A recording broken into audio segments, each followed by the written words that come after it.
தேவனுக்கே மகிமை உண்டாவதாக. கிறிஸ்துவுக்குள் பிரியமான உங்கள் யாவரையும் தேசத்திற்காக ஜெபிக்க அன்புடன் அழைக்கிறோம்.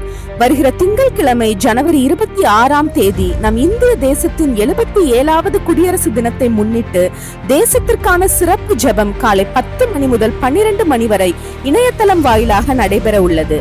பாரமுள்ள தேவ பிள்ளைகள் எங்களை தொடர்பு கொண்டால் உங்களுக்கு கூகுள் மீட் லிங்க் அனுப்பப்படும்.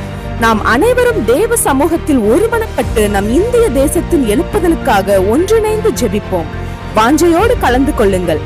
கர்த்தர் நன்மையானதை தருவார். நம்முடைய தேசமும் தன் பலனை கொடுக்கும். ஆமேன்.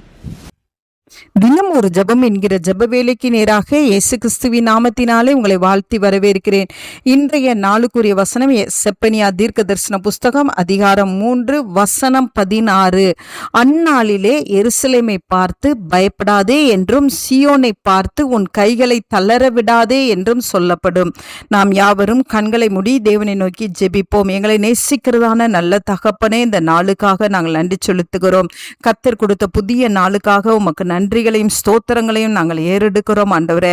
ஆண்டவரே, இந்த நாளே நீர் எங்களுக்கு கொடுத்த வார்த்தையின்படி ஆண்டவரே அப்பா பயப்படாதே, உன் கைகளை தளர விடாதே என்று சொல்லி ஆண்டவரே கர்த்தர் இந்த நாளே நீர் எங்களை தூக்கி விடுகிறபடினாலும் உமக்கு ஸ்தோத்திரம். எந்த சூழ்நிலை நிமித்தமாய் உம்முடைய பிள்ளைகள் பயப்படுகிறார்களோ, எந்த காரியத்தை செய்ய முடியாதபடிக்கு உம்முடைய பிள்ளைகள் ஆண்டவரே தளர்ந்து இருக்கிறார்களோ, அந்த காரியத்தில் ஆண்டவரே அப்பா நீர் உம்முடைய பிள்ளைகளை உம்முடைய வார்த்தையினாலே திடப்படுத்துகிறீங்க. உமக்கு ஸ்தோத்திரம். உம்முடைய பிள்ளைகள் தேவனை தேடட்டும் சுவாமி.